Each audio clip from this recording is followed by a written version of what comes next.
అందరికీ స్వాగతం సుస్వాగతం. ముందుగా మనందరి గురువు గారైన ఆ జగద్గురు అయిన ఆది గురువు అయిన బ్రహ్మర్షి పితామహ పత్రిజీకిను పత్రి మేడం గారికి నా ఆత్మపూర్వక ధనాభివందనాలు తెలియచేసుకుంటూ, అలాగే ఇక్కడున్న ప్రతి ఒక్క ఆత్మస్వరూపులందరికీ, పెద్దలకి, ఆత్మీయులకు అందరికీ నా ఆత్మ ప్రణామాలండి. సో ద కంప్లీట్ మ్యాన్ అన్న ప్రోగ్రామ్ మనం కంటిన్యూ చేసుకుంటూ ఎంతో సక్సెస్ఫుల్ గా ముందుకు వెళ్తూ వస్తున్నాం.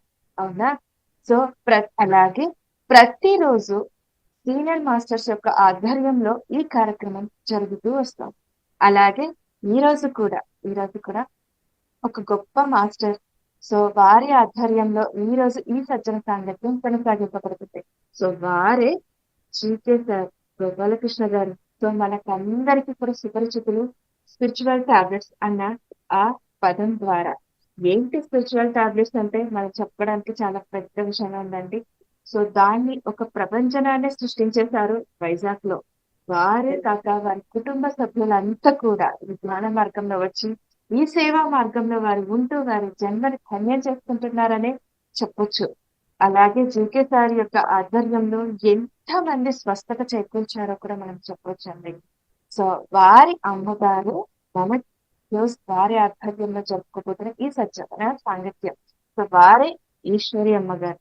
అమ్మ నమస్తే అమ్మ, మీకు వెల్కమ్ అమ్మ. మీకు నా పేరు ఈశ్వరమ్మను. నేను పిరమిడ్ మాస్టర్, సీనియర్ మాస్టర్ బ్రహ్మర్షి అప్పాజీ గారి భార్య. బ్రహ్మర్షి దగ్గరే ఇప్పుడు ప్రస్తుతం బ్రహ్మర్షి దగ్గరే ఉంటున్నాను. పిరమిడ్ కట్టిన కానించి పత్రిసారితో చెప్పాలంటే ఆయనకి ప్రణామాలు తెలుపుతూ ప్రతిసారి కాకుండా ఆయనతో నా అనుబంధం అంతా కూడా మీతో పంచుకోవడం చాలా ఆనందంగా ఉంది. ధ్యానం అయితే నా చిన్న కొడుకే జీకే గారి నాకు చెప్పారు. ధ్యానం వచ్చి ఆయన నేర్చుకొని వచ్చి విజయవాడ కాలేజీలో చదువుతూ ఆయన ధ్యానం నేర్చుకొని వచ్చి మా ఇంటికాడ వచ్చి చెప్పేవాడు, మీరు ధ్యానం చెయ్యండి, పూజలు వ్రతాలు కాదు, మీ మోక్షం రావాలంటే ముందుకి మీరు బాగా ఉండాలంటే ధ్యానమే మంచిది అని చెప్పేసి తను చెప్పి. అయితే అంతవరకు మేము పూజలు భజనలు వీటిలోనే ఉన్నాం. భజనలు ఏనాడు లేవులేంటి, పూజలే ఉండేవి.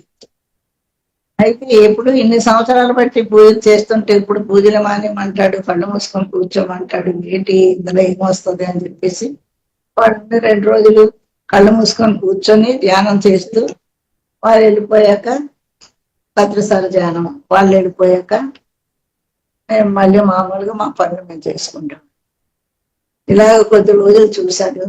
వీళ్ళు ఎంతసేపున వీళ్ళు ఇళ్ళ మారలేదు వీళ్ళు అని చెప్పేసి అనంతపురంలోను కృష్ణ కుమారి గారి ఇంటికాడ భద్రసారి ఉన్నారు. ఉంటే అక్కడికి మమ్మల్ని ఇద్దరిని తీసుకెళ్ళి, అప్పుడు డాక్టర్ విజయవాడలో చదువుతున్నాడు.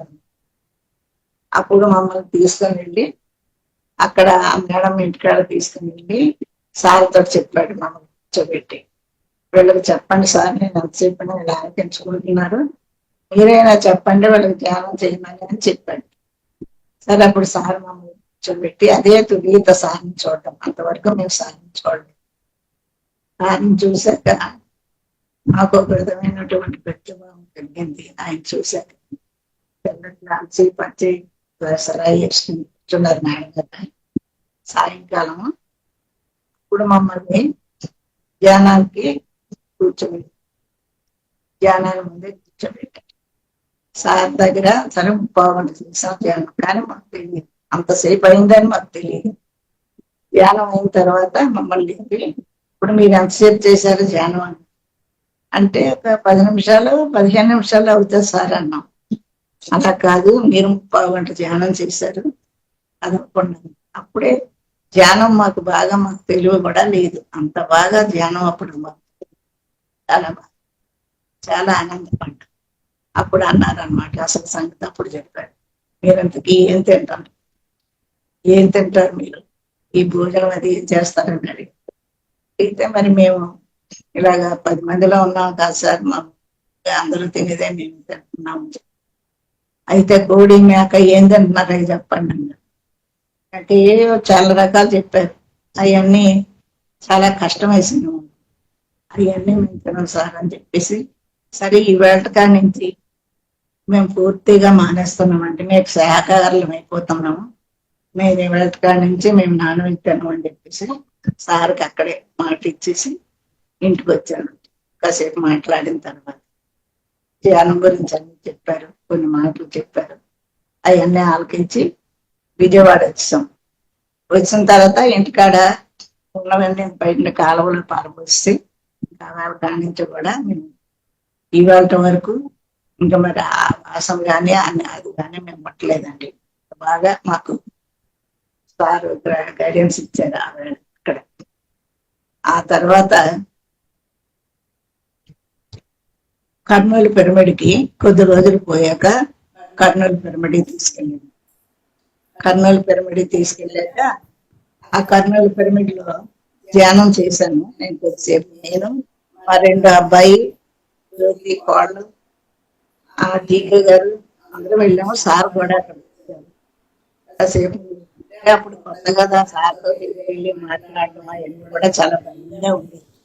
అంచేత సైడ్లో దూరంగా కూర్చొని సార్ మాటలు ఆలోచించడం అలా ఉన్నప్పుడు ఆ కర్నూలు పిరమిడ్లో నాకు బీపీ చాలా ఎక్కువ ఉండేది. బీపీ బాగా ఉండేది. వారానికి 5 రోజులు మా తిండి లేకుండా జరిగేదండి, బాగా ఉండేది. అటువంటిది ఆ పిరమిడ్ లో ధ్యానం చేశాక అటు నుంచి బయటకు వచ్చి ఆ పక్కనే సమీర్ బాబా సమాధి ఉంది, అందులో కూర్చొని ధ్యానం చేశాను. అందులో ధ్యానం చేశాక అలాగే ఆ సమాధి మీద చిన్న తాటాకులు పాకుండేది, దాని మీద ఉండగా అట్లేదు, చిన్న తాటాకులు తీసేసారు అంతే ఆ సమాధి మీద. అలా నిద్ర వచ్చింది, పడుకొని లేచినప్పటికీ నా తల్లో ఎవరో చెయ్యి గట్టిగా లాగినట్లు నాకు అనిపించింది. ఏంటి ఇలా లాగుతున్నారా అని మళ్ళీ వినబడుతుందమ్మా? చేస్తామా అని అనిపిస్తుంది. ఇంకొద్దిగా వాయిస్ కొద్దిగా రైజ్ కావాలమ్మా, బాగుంది. ఇంకొద్దిగా సౌండ్ ఎక్కువ కావాలి. అప్పుడు సారు నేను పడుకున్నాను, ఎవరు నా తల్లో గట్టిగా చెయ్యి పెట్టి లాగినట్టు అనిపించి మళ్ళీ పడుకుని పోయింది. మళ్ళీ అప్పుడు కాసేపటికి నాకు పూర్తిగా తెలివి వచ్చింది, లేచి బయటకు వచ్చాను. బయటకు వస్తే నాకు ఎడమ వైపు తల ఏమీ కూడా నాకు లేనట్టే ఉంది. నాకేమీ కూడా తేలికైపోయి తలంతాను ఉంది. ఏంటి అని చెప్పేసి నేను ఆ ఇదంతా తడుముకొని మా కోళ్ళ దగ్గరికి వచ్చి, అమ్మ ఇదంతా బాగుందా ఈ పక్క అంతా అని అడిగాను. లేదండి బాగానే ఉందని చెప్పింది అనమాట.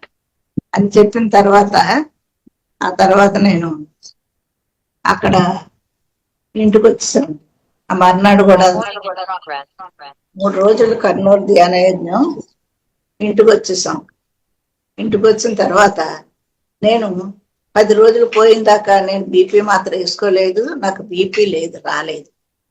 10 రోజులు పోయాక నాకు గుర్తొచ్చింది, అయ్యో నేను బీపీ మాత్రం వేసుకోవాలి కదా, నేను వేసుకోలేదు, నాకు బీపీ కూడా రాలేదు, ఏం జరిగింది అనేసి అనుకుంటే అప్పుడు నాకు పిరమిడ్ లో జరిగింది నాకు గుర్తొచ్చింది.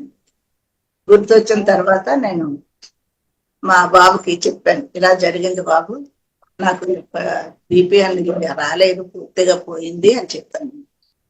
ఆ తర్వాత ఇప్పటికొచ్చి కూడా ఇంకా నాకు ఆ పరిస్థితి రాలేదండి. ఏదో కొద్దిగా ఏ ఉప్పు ఎక్కడైనా పెళ్లిలో నాటిల్లోనే ఎక్కడ భోజనాలు ఇక్కడ తగిలితే చిన్నది ఉంటది, కానీ ఇంకా అంతకుమించి ఆ అప్పుడు జరిగినట్టు అంత హై బీపీలు అనేది నాకు పూర్తిగా పోయింది.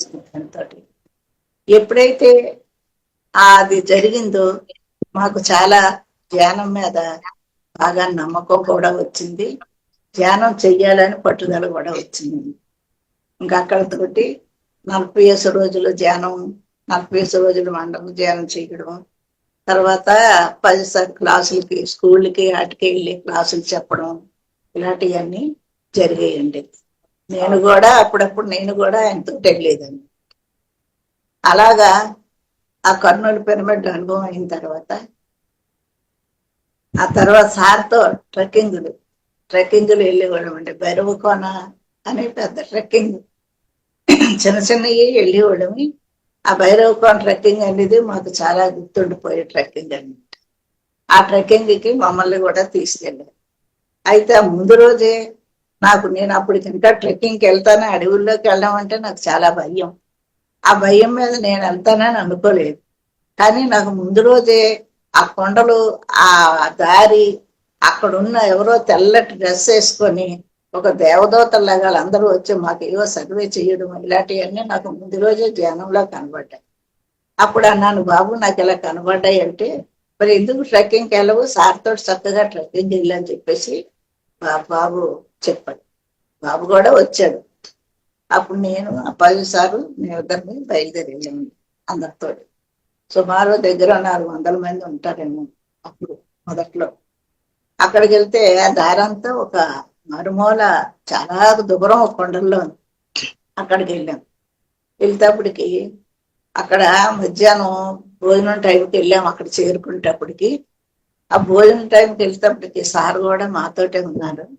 భోజనాలు అయిన తర్వాత అక్కడికి ఇలా వెళ్ళి తల ఎత్తు చూస్తే, తల ఇలా మీదకెత్తి చూస్తేనే ఆ కొండల శిఖరాలు కనపడియండి. అంత పెద్ద కొండలు, చుట్టూ కొండలే, మధ్యన ఒక దారి ఉంది అంతే, అంతమించి ఏ దారి లేదా కొండల్లో.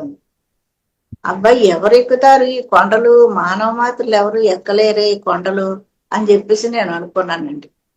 మనం మనలాటలో ఎవరు ఎక్కలేము ఈ కొండని అని చెప్పేసి అనుకున్నాను. అనుకున్న గంటకే సారు ప్రారంభించారండి ఆ కొండలు ఎక్కడానికి. అందరూ బయలుదేరండి అని చెప్పేసి ఒక తాడు కట్టి, ఆ తాడు పట్టుకొని ఈ జనాలందరూ కూడా వరుసన ఆ చిన్న దారి, సన్న దారి, ఆ దారితోటి ఆ భైరవకోన కొండల మీదకి ఎక్కాము. ఎక్కేటప్పటికి ఏముందండి, చీకటి పడిపోయింది ఆ కొండల మీదకి ఎక్కేటప్పుడు. అక్కడి నుంచి ఇంకొంచెం దూరంలో ఏదో ఒక అమ్మవారి దేవాలయం ఉందట. ఆ రాత్రికి ఆ దేవాలయం కాడ ఉండాలని చెప్పేసి మానవ మాత్రలు ఎవరు ఆ దేవాలయం కాడ ఉండాలంటే ఎవరు రాత్రి అక్కడే తీసుకెళ్తానని అనుకున్నారు. కానీ అక్కడ ఉన్న కొండ వాళ్ళు ఉన్నారు కదండి, దారి చూపిన వాళ్ళు, ఈ టైం అప్పుడు వెళ్ళడానికి కుదరదండి, చాలా ప్రమాదం, ఈ టైం అప్పుడు వెళ్తే ఈ అడవిలోను అన్ని పురుగులు అయ్యి ఉంటాయి, అని చేత మీరు కిందకి వెళ్ళిపోవడం ఇక్కడ కొండ మీద కూడా ఉండడానికి లేదని చెప్పి సరే అని చెప్పేసి అప్పటికే ఆకాశం మేఘమైపోయి పెద్ద వర్షం, ఎలాగంటే అలా వర్షం పడిపోతుంది. ఆ వర్షంలోను వెంటనే అందరూ కిందకి దిగిపోయి వెళ్ళిపోదాం పదండి అని చెప్పేసి సారు ఆ తాడు కట్టి, తాడు పట్టుకొని మొత్తం అందరూ వరుసనే చిన్న దారి, ఇంతే దారి, ఒక అరడుగు దారి అనమాట. ఆ దారి అమ్మట నడుచుకొని కిందకు వచ్చాము. ఎలాగొచ్చామో మాకు తెలియదు, ఎలాగ నడిచామో ఎవరికి కూడా గుర్తులేదు. అలా వచ్చాము. దాన్ని నడుస్తుంటే నీరు పారేస్తుంది దారిలో, అలా ఉందన్నమాట. అప్పుడు అలాగానే అక్కడి నుంచి కిందకు వచ్చాము. వచ్చేటప్పటికి మేమందరం వచ్చేసాం. సార్ ఇంకా రాలేదు, మీదనే ఉండిపోయారు. ఒక ముసలమ్మ నడవలేక మీద ఉండిపోయింది. ఆవిడ్ని తీసుకురాలేదని సార్ కూడా మీద ఉండిపోయారు. అప్పుడు మళ్ళీ ఓ 4 మనుషులు పెద్దోళ్ళాట వెళ్ళి ఆవిడ్ని, సార్ని తీసుకొని వచ్చారు. వచ్చేటప్పటికి ఎంత అయిందండి, రాత్రి 12 అయింది. సార్ ఇలా ఉండిపోయి వచ్చేదంటే ఇంతమందికి ఎనర్జీ పంచి ఇచ్చారు కాబట్టి అంత బాగా నీరసపడిపోవడం, అంత బాగా వండిపోవడం నేను చూడలేదండి ఎప్పుడు. అంత బాగా అతనికిపోయారు. అప్పుడు వచ్చిన తర్వాత ఈ పిల్లలందరూ సేవలు చేసి అన్ని చేసేది. ఆ మర్నాడు కూడా అక్కడే ఉండి ఆ మర్నాడు సాయంకాలం బయలుదేరండి. అక్కడ క్లాసులు అయ్యి సార్ చెప్పారు, అన్ని ఆలకించి ఆ మర్నాడు బయలుదేరి. అలాంటి అనుభవం సార్తోటి ట్రెక్కింగ్లో. ఇంకొకసారి తాడిపూడి రిజర్వాయర్ దగ్గర అక్కడ కూడా ఇలాగే ఆ వర్షంలోను అక్కడికి వెళ్తేప్పటికే తాడిపూడి రిజర్వాయర్ దగ్గరికి వెళ్తాడికి వర్షం అడవిలో అలాగే కూర్చున్నాం. ఆ ధ్యానానికి, వర్షంలోనే ధ్యానానికి కూర్చుంది. అలాగే కూర్చోమన్నారు సార్ ప్లూటూది. అది కూడా నాకు చాలా అక్కడతోటి నాకు భయం అనేది పోయింది. అడవుల్లో భయం అని, పురుగులన్నా పాములన్నా ఆ ఆ 2 ట్రెక్కింగ్లు ఆయన తోటి వెళ్ళి వస్తేప్పటికి పూర్తిగా నాకు భయం లేదు. ఆ రాత్రి అయితే ఆ రిజర్వాయర్ పక్కనే రాళ్ళు పేరుస్తారు కదా, ఆ రాళ్ళు పక్కనే పడుకున్నాం. మాకు ఏంటో ఎక్కడ పడుకున్నాం కూడా తెలియదు. లైట్లు లేవు, చెట్ల చీకటి, వేదన వర్షం పడిపోతుంది. వర్షం ఆగింది, అక్కడే పడుకున్నాం. తెల్లవారు లేచి చూద్దాం కదా, ఆ రాళ్ళు పక్కన పడుకున్నాం. కనీసం ఇంత గద్దు పురుగు కాదు కదా, ఒక దోమ కూడా కొట్టలేదండి మమ్మల్ని ఎవరిని. అంతమంది నేను అంత బాగా సార్ తోటి ట్రెక్కింగ్ల అనుభవాలు అంత బాగా జరిగాయండి. ఆ తర్వాత మళ్ళీ మమ్మల్ని పిరమిడ్ దగ్గర పిరమిడ్ ప్రారంభం చేసేటప్పుడు, బెంగళూరు పిరమిడ్ ప్రారంభం చేసేటప్పుడు మమ్మల్ని సంవత్సరం రోజులు ప్రారంభంలో అన్ని చేస్తుండ్రు. దున్నడము, చెట్లు పుట్టించడం, శుభ్రం చేయడానికి పిరమిడ్కి. అక్కడ ఒక చిన్న పాక పిరమిడ్ కమలపాకుతో చేశారు. వంటగదికి ఒకటి పెట్టారు, ఆ కమలపాకే. తర్వాత సార్ ఉండడానికి ఒక రూమ్ వేశారండి అక్కడ రేకులతోటి. అయితే మమ్మల్ని ఇద్దరిని కూడా అక్కడ సంవత్సరం రోజులు మీరు అక్కడికి వెళ్ళి ఉండండి, అక్కడే ఉండండి అని చెప్పారు. సరేనే సార్ మాట మీద అప్పుడే మాకు బాధ్యతలు అన్నీ అయిపోయాయి, ఏం లేవు, పిల్లల పెళ్లిళ్ళు అన్నీ అయిపోయాయి. బయలుదేరి ఇద్దరమే కూడా వెళ్ళిపోయామండి ఆయన మాట మీద. వెళ్ళిపోయి సంవత్సరం రోజులు అక్కడే ఉన్నాం. ఆ పిరమిడ్ లో ఎన్నో అనుభవాలు, దాంట్లో అక్కడ చాలా చాలా అనుభవాలు జరిగాయి నాకు. ఎంతో బాగా ధ్యానం, పొద్దు నుంచి పొద్దుల్లా ధ్యానం అది కుదిరేది, ధ్యానం చేసుకునేదాన్ని. సార్ రూము మాకు ఇచ్చారండి మా ఇద్దరికి ఉండడానికి. సార్ వచ్చినప్పుడు ఖాళీ చేసి ఆ పాక పిరమిడ్ లోకి వెళ్ళిపోయేవాడిని.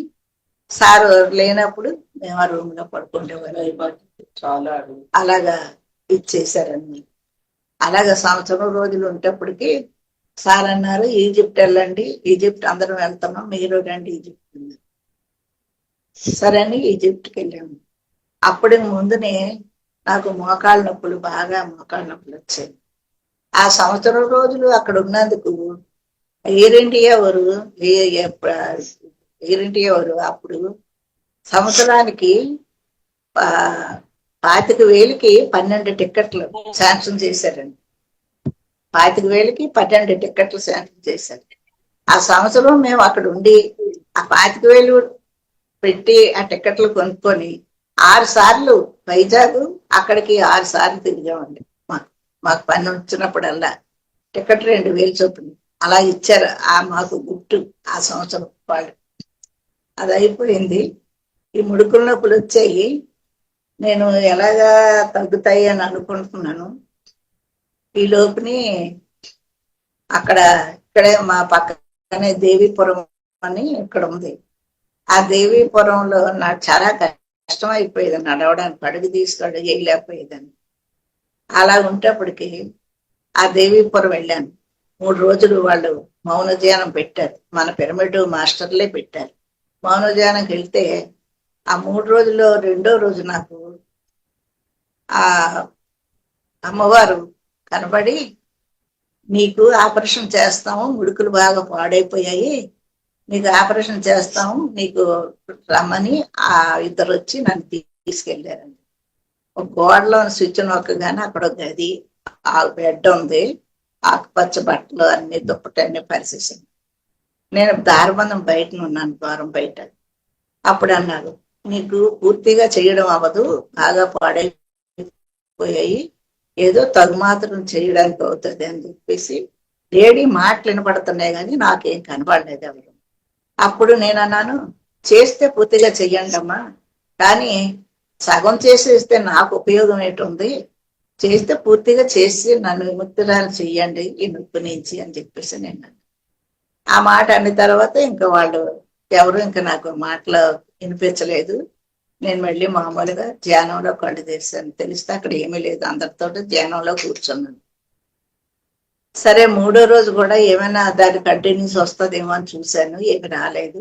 ఇంటికి వచ్చేసిన తర్వాత జీకే అన్నాడు, సరే అమ్మా 40 రోజులు నువ్వు ఎలాగా పిరమిడ్ వేళకి వెళ్తున్నారు కాబట్టి అక్కడే 40 రోజులు నువ్వు ధ్యానం చెయ్యి పిరమిడ్లోను, ఆ 40 రోజుల మౌనంతో అని చెప్పి. సరే అని మళ్ళీ అక్కడికి వెళ్ళిపోయి 40 రోజులు ఆ పిరమిడ్లోను, కనీసం ఆ మెట్లు ఎక్కడానికి కూడా నాకు అయ్యేది కాదు, అలా ఉండేది అనమాట. పిరమిడ్ తయారైపోయిన తర్వాత అప్పుడు ఒక 10 రోజులు మెట్లు ఎక్కలేదు. ఆ మోటార్ సైకిల్ పై తీసుకెళ్ళి అక్కడ దించేవారు. అక్కడి నుంచి ఏమో మెల్లిగా ఆ వరండాలోకి వెళ్ళి అక్కడే బుద్ధుడి దగ్గర కూర్చొని కిందనే ధ్యానం చేసింది. ఒక 10 రోజులు అయితేప్పటికి చిన్న నొప్పి తగ్గింది. నేను కొంచెం నెమ్మదిగా పట్టుకొని మెట్లెక్కి మీదకెళ్ళి కూర్చుండేదాన్ని, మౌనమో ధ్యానం. ఉదయం తెల్లవారు 4 గంటలకు వెళ్తే రాత్రి 10 గంటలకే రూమ్కి వచ్చేదాన్ని. మధ్యాహ్నం భోజనం కూడా ఎవరో ఇంత అక్కడ తెచ్చి ఇచ్చేవారు. ఆ భోజనం తినేసి అక్కడే 24 గంటల పిరమిడ్ లోనే ఉండి ధ్యానం చేసేదాన్ని. ఎన్నో అనుభవాలమ్మా. ఎన్ని అనుభవాలంటే చెప్పలేను. చాలా చాలా చాలా అనుభవాలు ఉండేవి. నేను హాస్టల్గా ఆ కింగ్ చాంబర్ మీదకి వెళ్ళిపోయేదాన్ని. వెళ్ళిపోయి ఆ మీద నుంచి తిరుగుతూ చూసేదాన్ని. ఈ లోపల సార్ వచ్చేవారు. సార్ వస్తే సార్ వచ్చారని చెప్పేసి మళ్ళీ రయ్యమని కిందకు వచ్చేసేదాన్ని.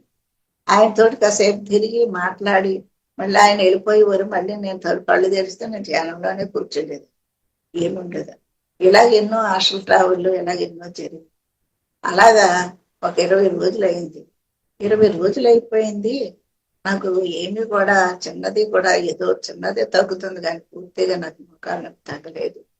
ఏం చెయ్యాలి అని చెప్పేసి అనుకొని ఆ వేళ పౌర్ణమి ధ్యానం పిరమిడ్లోనే ధ్యానం చేస్తుంటే అప్పుడు సగం పౌర్ణమి ధ్యానం చేసేటప్పుడు 2 ఋషులు వచ్చి నాకు ఎంత గిన్నెతోటి పాయసం ఇచ్చారు.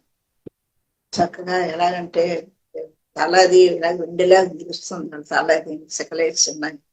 పాయసం గిన్నెతోటి ఇచ్చి తినమని చెప్పారు. అదేదో గోధుమ చావలాగా ఉందో తిన్నాను. తీపి కానీ ఏం లేదు. తినేసాక వాళ్ళు వెళ్ళిపోయారు. ఆ తర్వాత 3వ రోజు 4వ రోజు కాడి నుంచి నాకు నొప్పి తగ్గిపోయింది.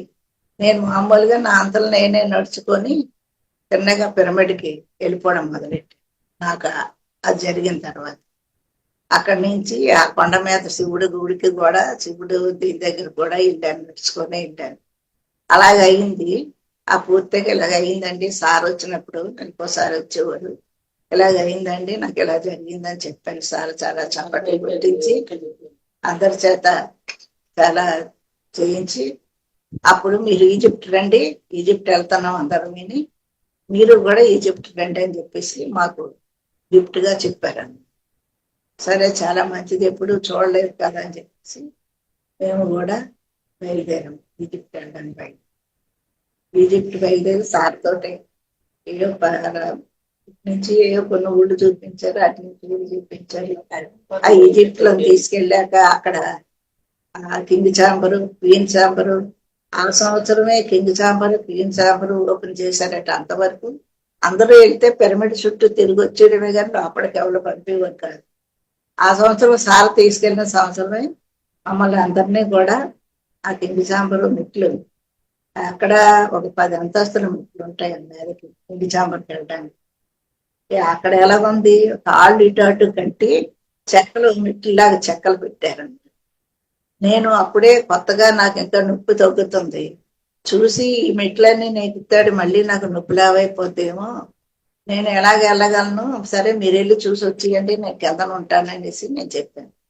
చెప్తే అన్నారు ఇంతవరకు వచ్చావు, ఇది నాకు చూడకుండా ఎలాగుంటది, నీకు ఎందుకు నొప్పి వస్తుంది, ఏది రాదు, సార్ పై నుండి పిలుస్తున్నారు అందరిని రమ్మని అని చెప్పేసి అనగానే సరే ఏదైతే అదే అవుతుంది, 2 సంవత్సరాలు పడ్డాను కదా బాధ అని నేను ఆయన మీద భారం వేసి నేను ఎక్కడం మొదలు పెట్టాను.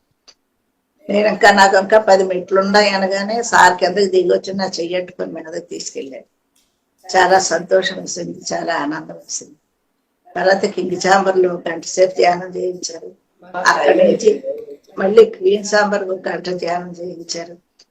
అదేంటి ఆ తర్వాత మళ్ళీ ఇంటికి వచ్చాము.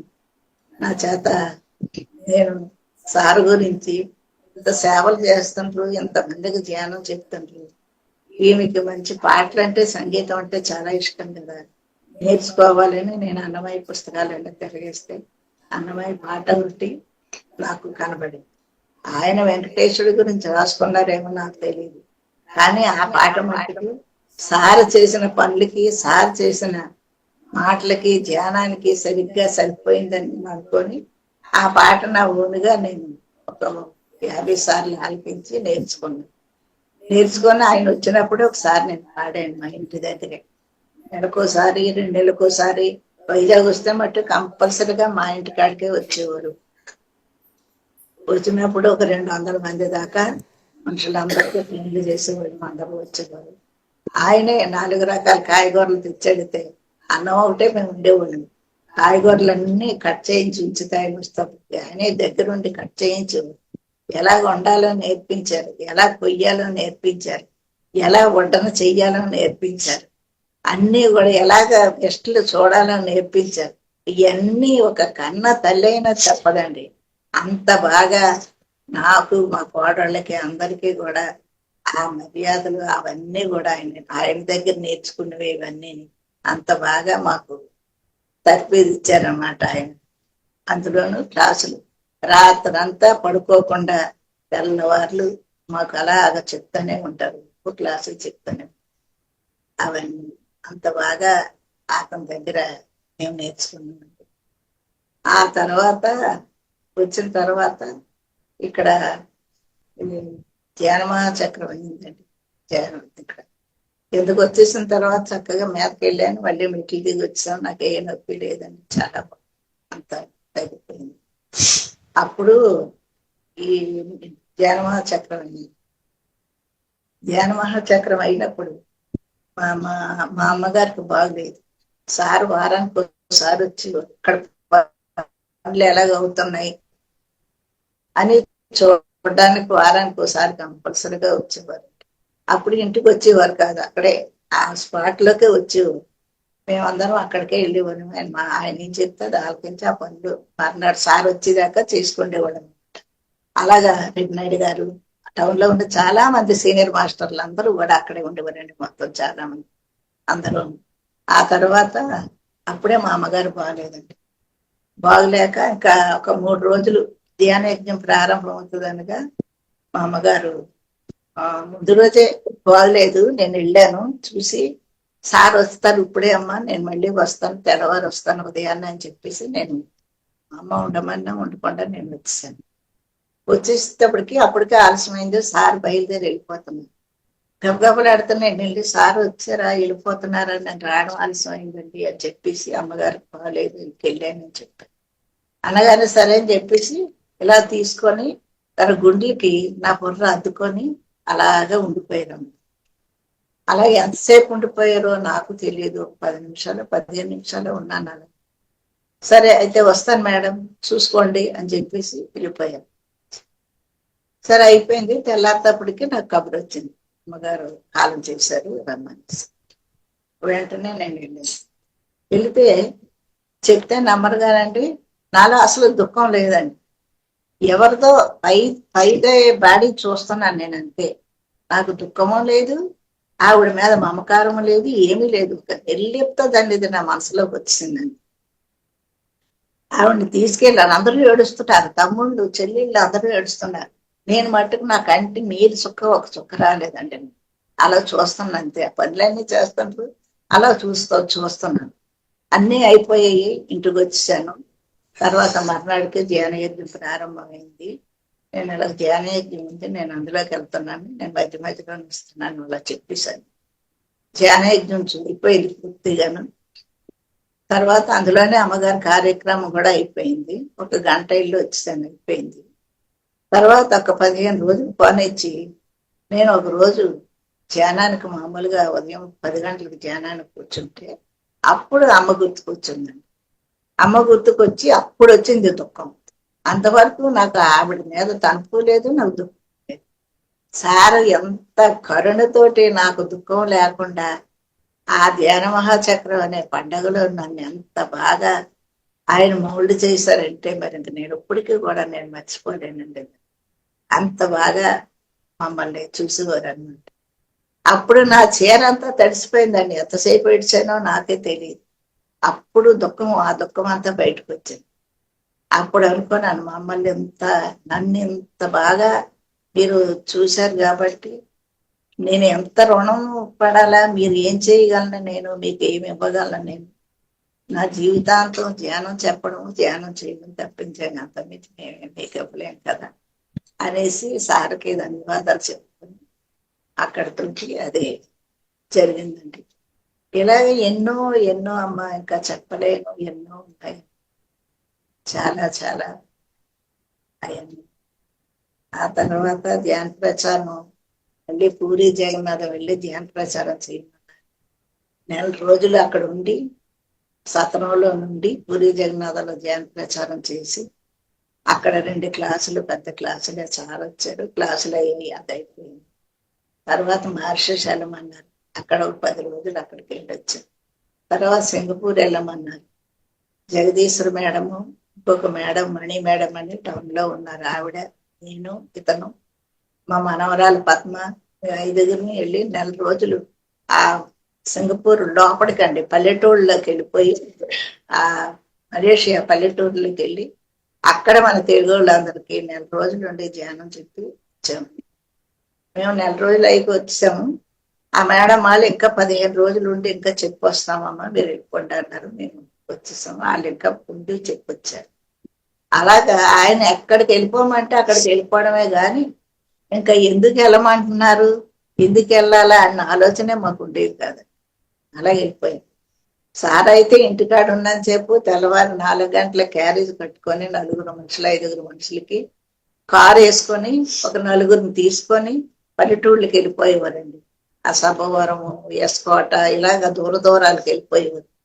వెళ్ళిపోయి పగలంతా స్కూళ్ళు పిల్లలకి మాస్టర్లకి చెప్పడం, సాయంకాలం అయితేప్పటికి ఆ రామకోవులు ఉంటది కదండి పల్లెటూళ్ళు, ఆ రామకోవుల దగ్గర ఉండి పెద్దలందరినీ కూడగట్టుకొని వాళ్ళకి ధ్యానం చెప్పి రాత్రి 10, 11కి ఇంటికి వచ్చేవారండి. వాళ్ళందరినీ ఎవరి ఇళ్ళకడాలు దింపి ఆ లేడీస్ అందరినీ అప్పుడు ఇంటికి వచ్చేవారు. ఇలాగా ఆయన చెప్పిన మాటలోనే ఈ ధ్యానం అంతా ఇప్పటికి కుటుంబం తర్వాత కోడళ్ళు వచ్చారు, అందరూ నీసులు మానేశారు, మనవాళ్ళు వచ్చారు, వచ్చిన అల్లుళ్ళు కూడా ధ్యానంలోకే వచ్చారు. మనవరాలు పెళ్లి చేసుకున్న వాళ్ళు కూడా పెళ్లి మాట్లాడుకుంటాడికి పెళ్లి టైంకి వాళ్ళు మానేసి ధ్యానంలో దిగిపోయేవారు.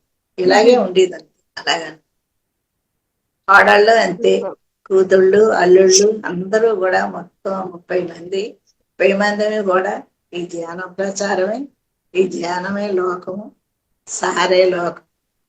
ఆ తర్వాత సారు పరమపదించేటప్పుడు టైం ఉందబ్బా, అమ్మా టైం చెప్పండి ఉన్నదా? అమ్మా మా చెప్పండి. ఉంది నేను మా మాట ఉంది. ఉంది మా చెప్పొచ్చమ్మా. చెప్పండి. అమ్మా మేడం, అమ్మవి చాలా ఎక్స్పీరియన్స్లు ఉన్నాయి. అదే నేను ఇంకొక రోజు చెప్పనా? ఈ రోజు అమ్మ చెప్పేస్తారు. సరేనండి మా, నో ప్రాబ్లం. టైం సరిపోదు కదా మనకి. అవునవును. ఆ, ఒక చెప్పమని అన్నాను. 15-20 minutes ఆ అండి, తర్వాత నో ప్రాబ్లం. ఇలాగే చెప్పండి అమ్మా, సార్తోటి ఆయన కంటిన్యూ రావడం, చేయండి. వైజాగ్ వస్తాడు, మా ఇంటికి రావడం, ఇలాగా చేయడం ఇలా జరుగుతుంది. ఇంకా ఆయన ఒంట్లో బాగలేదని 2 సార్లు వెళ్ళి చూసి వచ్చాను. తర్వాత ఇంకా బాగా బాగలేదని కబురు రాగానే వెళ్ళిపోయాడు అక్కడికి. ఆయన నిర్యాణం చెందారు. ఆయన వెళ్ళిపోయారు పైలోకాలకి. అప్పుడు చాలా బాధ వేసిందండి. ఇంకెంత సార్తో అనుబంధం తండ్రి కంటే ఎక్కువ అనుబంధం అండి. అటువంటిది ఎందుకు ఆయన ఆఖరిసారి మా ఇంటికి వస్తే అప్పుడు మమ్మల్ని అందరినీ వదలలేక వెళ్ళి గుడ్ బై, సరే మీకు నాకు రుణం తీరిపోయింది సరే అని చెప్పేసి వెళ్ళిపోయింది. ఏంటి సార్ ఇలా అంటున్నారని చెప్పేసి అనుకున్నాం. అనుకోండి సరే అయిపోయిన తర్వాత ఇలా కబురు రాగానే వెళ్తే చాలా దుఃఖం వేసిందండి. నేను అసలు ఉండలేకపోయాను అక్కడ. ఇంటికి వచ్చాం. ఇంటికి వచ్చిన తర్వాత నేను ఒక 15 రోజుల దాకా దుఃఖపడతాను, ఏడుచుకొని ఉండేదాన్ని. ఎందుకు ఇలా చేశారు, మమ్మల్ని అందరినీ ఉంటారా, నాతోటి ఉంటారా మీరు, నేను ఉండేదాకా ఉంటారా అని అన్నారు కదా, 95 దాకా నేను ఉంటాను, మీరు అందరూ ఉంటారా అని అడిగారు కదా, మమ్మల్ని ఎందుకు వదిలేసి మీరు అర్ధాంతరంగా వెళ్ళిపోయారు, మేము ఏమైపోవాలా అని చెప్పేసి ఎలాగ అనుకొని ఏడ్చుకొని ఉండేది. ఒక రోజు రాత్రండి ధ్యానంలో కూర్చుంటే నన్ను ఆ సమాధి కాడికి తీసుకెళ్లారండి. ఆయన సమాధి కాడికి తీసుకెళ్ళి అక్కడ ఆ సమాధి మీద అద్దాలతోటి ఒక మందిరం లా కట్టుంది. అందులో ఆయన కూర్చో అందు మీద కూర్చొని ఉన్నారు. కూర్చొని ఉంటే నేను వెళ్ళి ఆయన పట్టుకొని ఏడుస్తున్నాను. మీరు ఎందుకు ఇలా మోసం చేశారు మమ్మల్ని ఉండమన్నారు, మీరు ఎండకుండా వెళ్ళిపోయారు, మేము ఎలా బతకాలా, మేము ఎలా జీవించాలి, మీరు లేకుండా మేము ఎలా ఉంటాం అని పట్టుకొని ఏడుస్తున్నాను. ఏడిస్తే అప్పుడు అన్నారు, నేను ఎక్కడికి వెళ్ళాను మేడం, నేను ఇక్కడే మీ దగ్గరే ఉన్నాను, మీ అందరిలోనూ ఉన్నాను, అందరిలోనూ నన్ను చూడండి మీకు కనబడతాను, నేను ఎక్కడికి వెళ్ళలేదు, మీ దగ్గరే ఉన్నాను. మీరు దుఃఖం ఆపి నాకు పాట పాడతారు కదా, ఆ పాట పాడండి అన్న. అంటే అప్పటికి ఆ మాటలు ఆలకించి కాసేపటికి దుఃఖం కళ్ళు తుడుచుకొని నేనేమో అక్కడ కూర్చొని అక్కడ పాట పాడుతున్నాను. ఆ పాట బయటికి వినపడుతుంది, ఎలా వినపడుతుందో తెలియదు. అక్కడ ఏదో స్విచ్ ఏదో నొక్కినట్టు ఉన్నారు, ఆయన బయటకు కనపడుతుంది. ఎప్పుడైతే బయటకు కనపడుతుందో ఈ జనాలు అందరూ అగో సార్ అక్కడ ఉన్నారు, అక్కడ సంగీతం వినపడుతుంది అని చెప్పేసి వాళ్ళందరూ ఇటు వచ్చేస్తున్నారు. వచ్చేటప్పటికి అందరూ జనాలు వస్తున్నారు, సార్ నేను వస్తానని చెప్పేసి అన్నాను. సరే, నాకు తెలివి వచ్చింది. తెలివి వస్తే నేను ధ్యానంలోనే ఉన్నాను కయ్యేది. ఆ వేళ కాడి నుంచి, ఆ సార్ చెప్పిన కాడి నుంచి ఇక నాకు ఆ దుఃఖం పోయిందండి. ఆయన వచ్చారు, మన అందరినీ ఎన్లైట్మెంట్ చేయడానికి వచ్చారు, చేశారు. ఆయన పని అయిపోయింది, వెళ్ళిపోయారు అనేసి ఒక ఆలోచన వచ్చి ఇంకా అక్కడితోటి ఎవరిని చూసినా ఆయనే, ఆయన ఉన్నట్టే, అందరిలోనూ ఆయన ఉన్నట్టే కనబడుతుంది అంతే ఎవరిని చూసినా. అంత బాగా మమ్మల్ని తీర్చిదిద్దారండి.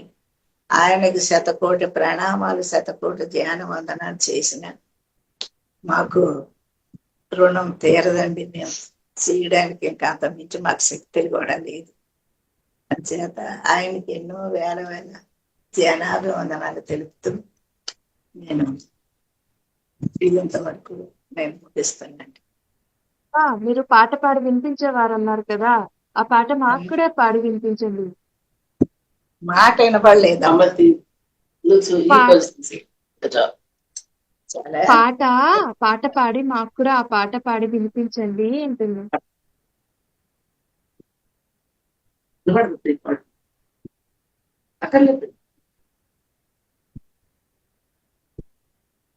తానే తానే తానే తానే ఇంద్రుడు సానబట్టిన పోగి ధ్యాన యోగి తానే తానే ఇంద్రుడు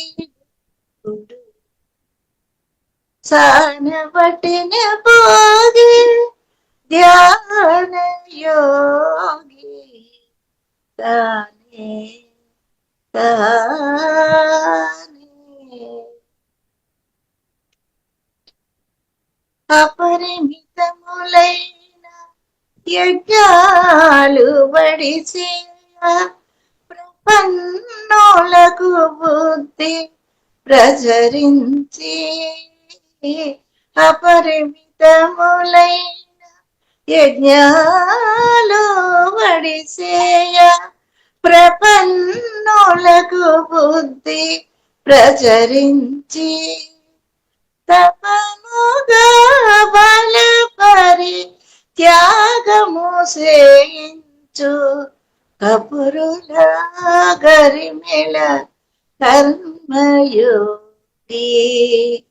తపముగా బలపరి త్యాగము చేయించు కపురుల గరిమెల కర్మయోగి తానే తానే ఇందరి గురుడు.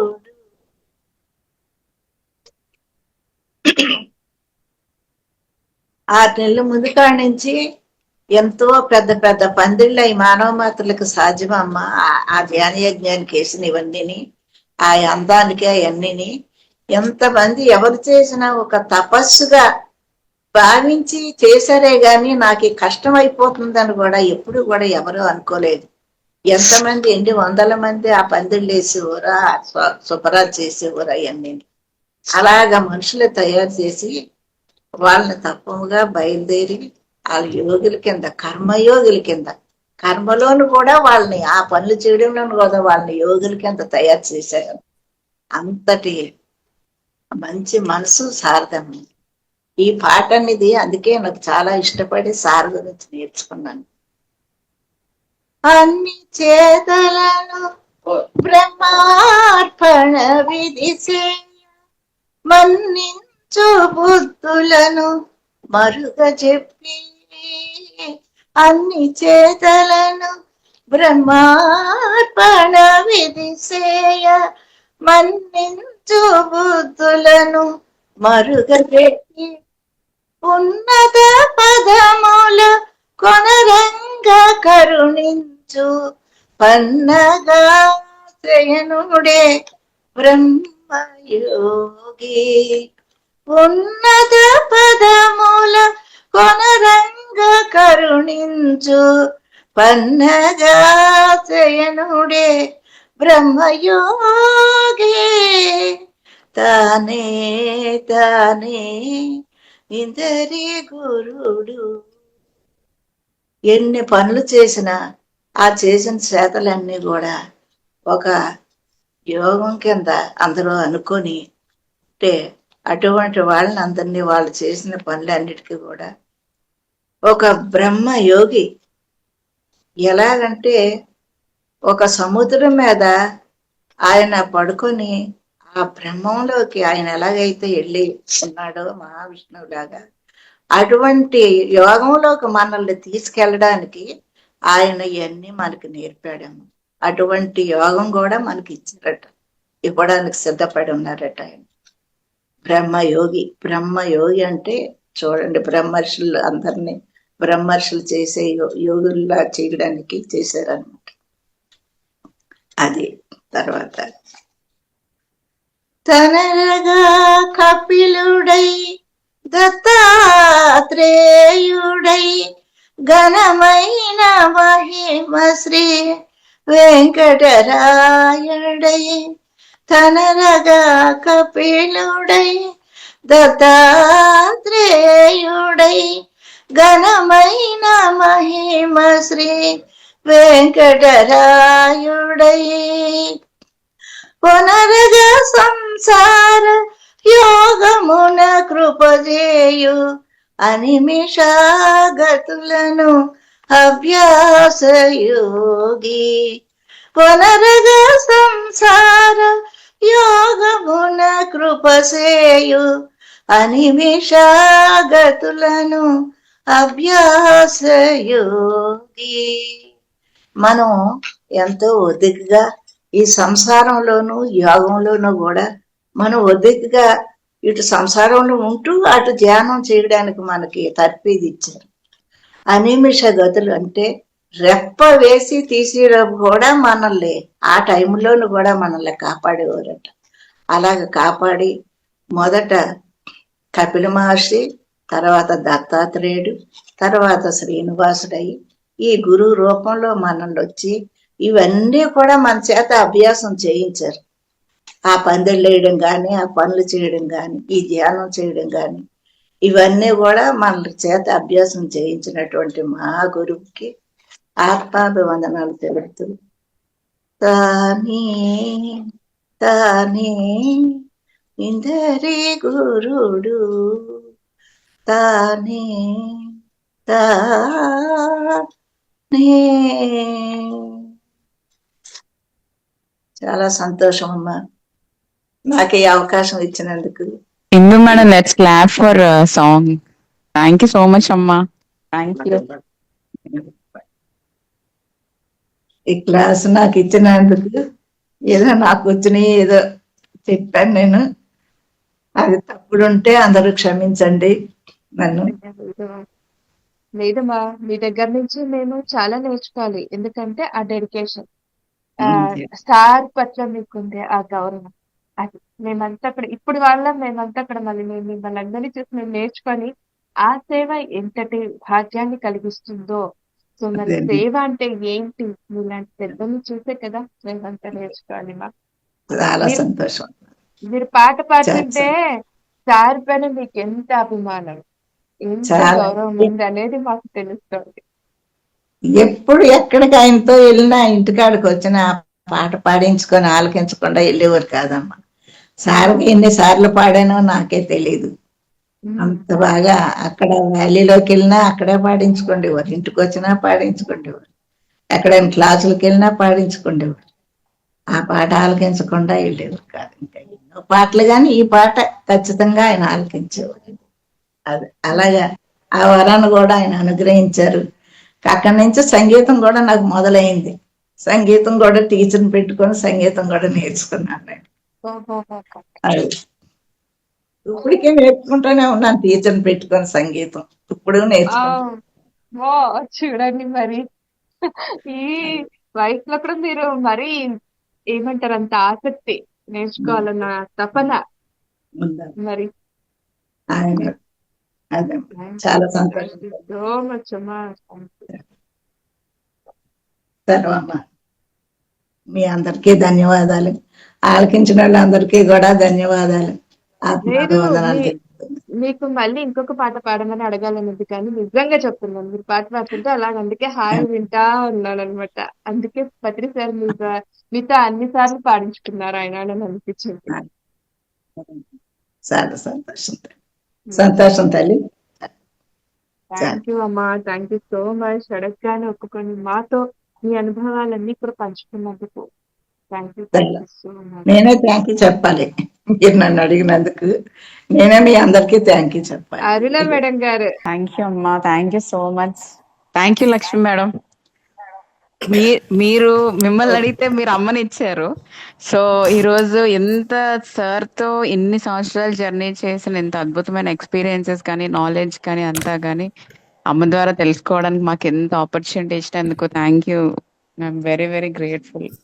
అండ్ వండర్ఫుల్ సాంగ్, మ్యూజిక్ మీరు కూడా నేర్చుకుంటున్నారు అందరూ చక్కగా. వీక్షించారు కదా. సో మరి అనుభవ జ్ఞానం అంటే ఎలా ఉంటుంది. సో వారికి పత్రి గారితో ఉండే ఆ అనుబంధమే వేరే, చాలా తీయనైనది, అద్భుతమైనది అని నాకు అనిపించింది నాకైతే కనుక.